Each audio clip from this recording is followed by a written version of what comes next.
E sono qua proprio perché penso che non possiamo permetterci di scoraggiarci, di pensare che risolviamo le cose nel nostro piccolo particolare e di sperare non nella lotta, nella solidarietà, nell'unione con gli altri, ma di sperare magari quello che ci vuole indurre a credere questo sistema mediatico che ci vuole morti e sepolti e addormentati.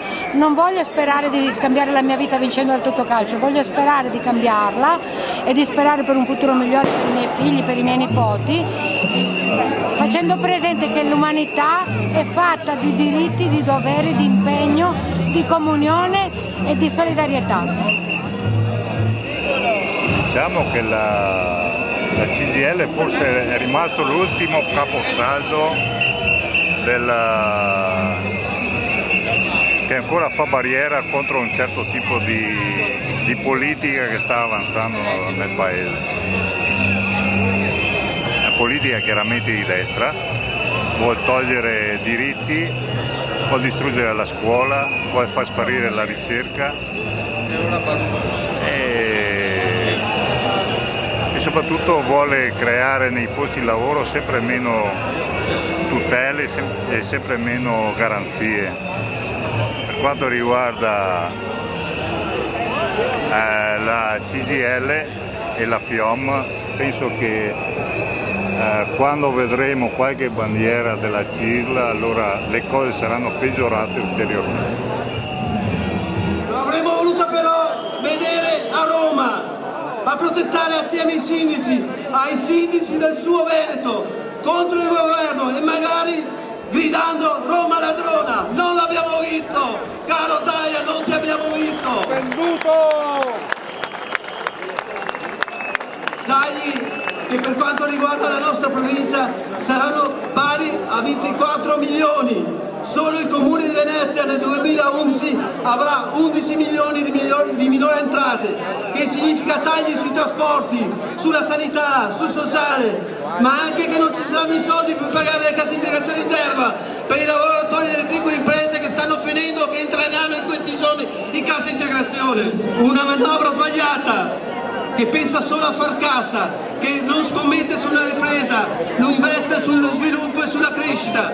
Una manovra pericolosa perché non sostiene il lavoro e allo stesso tempo non tutela le imprese, il sistema industriale. Non ci sono risorse per lanciare i piani industriali in essere, come sanno bene i compagni dei chimici.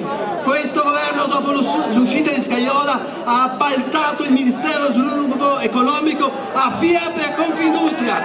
Eppure la chimica a Marghera rappresenta ancora il 47% della chimica in Italia.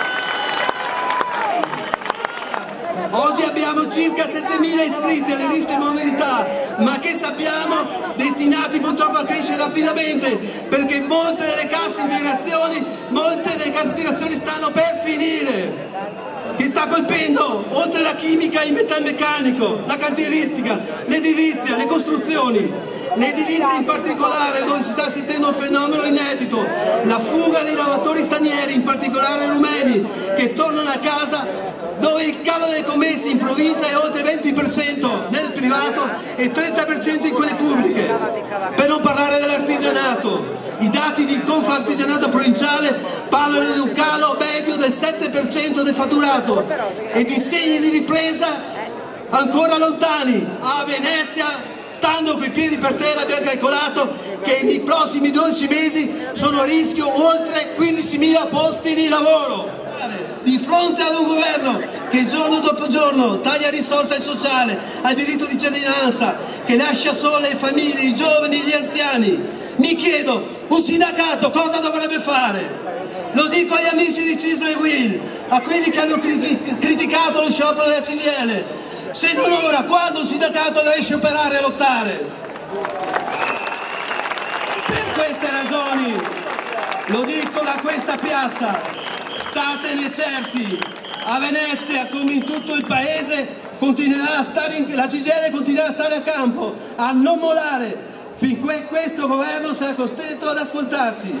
Dopo questo sciopero continueremo a lottare, a spiegare alle nostre regioni, nelle fabbriche, nei quartieri, nelle piazze, accanto ai sindaci e ai movimenti per la difesa del lavoro, per la difesa dei diritti, quelli sanciti dalla Costituzione, e per la difesa dell'idea di un altro paese, di un paese possibile che non è quello del nostro governo. Grazie.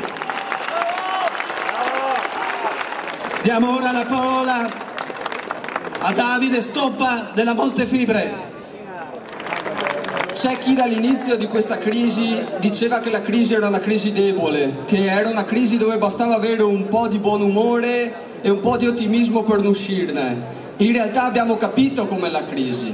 C'era una crisi all'inizio, qualcuno diceva, o meglio, continuano a dire anche oggi, in modo periodico, costantemente, siamo fuori dalla crisi.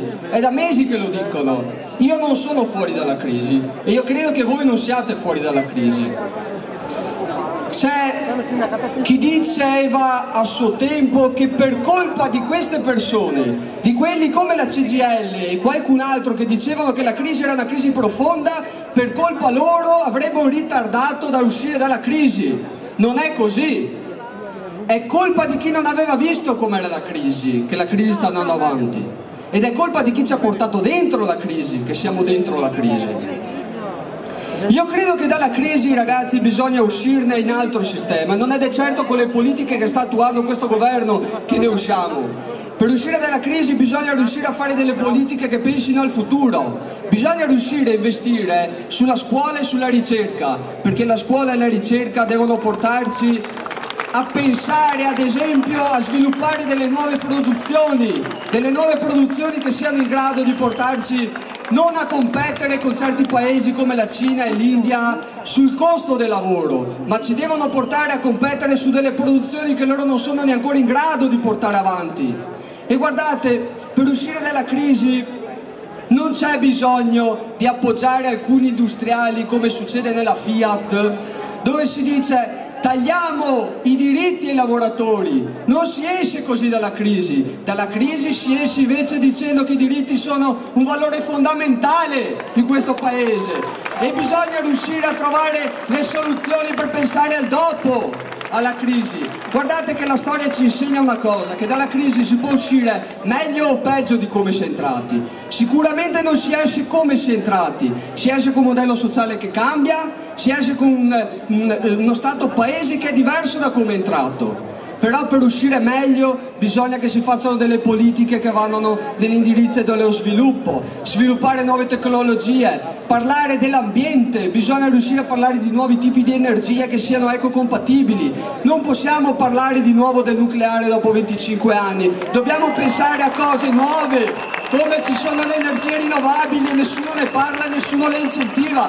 Queste sono cose che un paese civile, un paese avanzato come il nostro dovrebbe riuscire a portare avanti senza neanche tanto parlarne, facendolo in modo concreto, e invece questo non succede. Guardate, io lavoro al petrolchimico, o meglio lavoravo al petrolchimico in Montefibre. Al petrolchimico, diciamo, un po' l'emblema di quello che sto dicendo. Da anni che si sta prendendo in giro i lavoratori, è da anni che si sta dicendo che quello potrebbe essere il futuro, la chimica deve dare speranza, posti di lavoro. Non è così, ci stanno prendendo in giro da anni, stanno facendo solo una cosa, che è quella di chiudere le produzioni chimiche. E guardate, su questo io anche la colpa sicuramente ce l'hanno tanto i governi, perché ad esempio in Montefibre c'era la possibilità di sviluppare una nuova tecnologia che era quella della fibra di carbonio, una tecnologia che avrebbe dato posti di lavoro, ricchezza per il territorio e per il paese, una produzione che avrebbe un valore aggiunto grande, enorme, pesante, che avrebbe portato ricchezza. Come la stessa cosa per l'idrogeno. È da 60 anni che bruciamo idrogeno al petrolchimico come prodotto di scarto,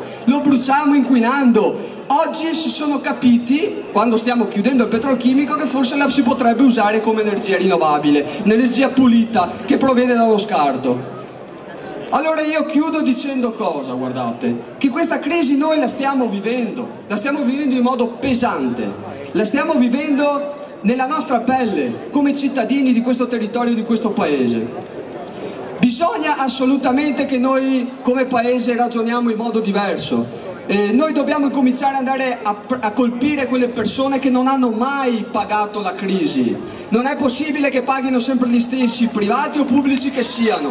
Bisogna fare pagare alla gente che speculando sui capitali si è arricchito. Bisogna fare pagare quella gente che non ha mai pagato le tasse. Grazie.